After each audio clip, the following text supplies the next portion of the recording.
బీహార్ తుది ఓటర్ల జాబితాను ఎన్నికల సంఘం విడుదల చేసింది. మొత్తం ఓటర్లు 7.42 కోట్ల మంది కాగా సర్లో 48 లక్షల ఓట్లను తొలగించినట్లు ఈసీ తెలిపింది. ఇక వచ్చే వారంలో ఎన్నికల షెడ్యూల్ విడుదల చేసేందుకు ఈసీ కసరత్తు చేస్తోంది.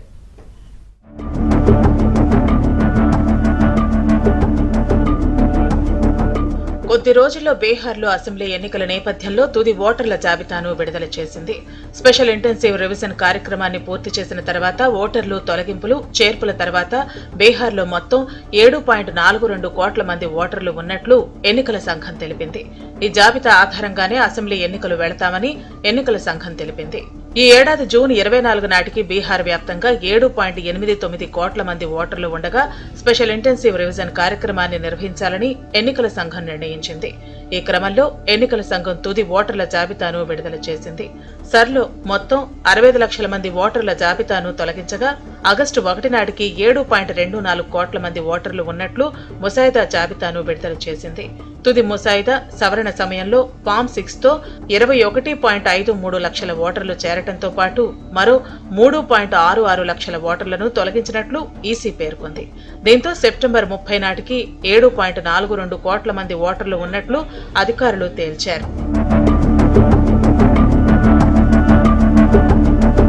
ఇక పట్నాలో తుది ముసాయిదా జాబితాతో పోలిస్తే ఓటర్ల సంఖ్య భారీగా పెరిగింది.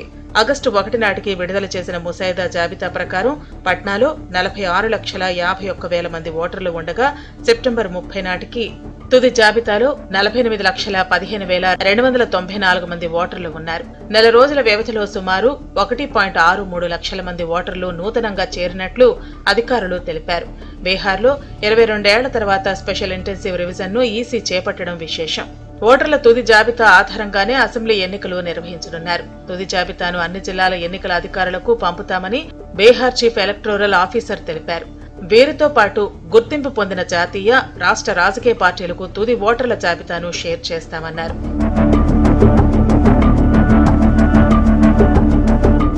బీహార్లో ఇటీవల సర్ చుట్టూ వివాదం తలెత్తింది. బీజేపీకి అనుకూలంగా ఓటర్ల జాబితాను ఎలక్షన్ కమిషన్ ట్యాంపరింగ్ చేస్తుందని విపక్ష పార్టీల నుంచి తీవ్ర అభ్యంతరాలు వ్యక్తమయ్యాయి.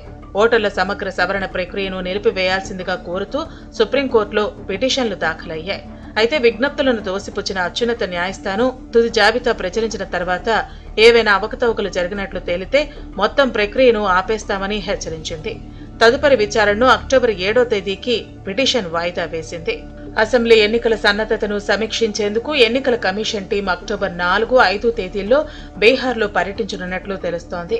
వచ్చే వారంలో ఎన్నికల షెడ్యూల్ విడుదల చేసే అవకాశం ఉంది. ఛత్ పండుగ పూర్తయిన తర్వాత అక్టోబర్ తొలి విడత ఎన్నికలు జరగవచ్చని అంచనా వేస్తున్నారు.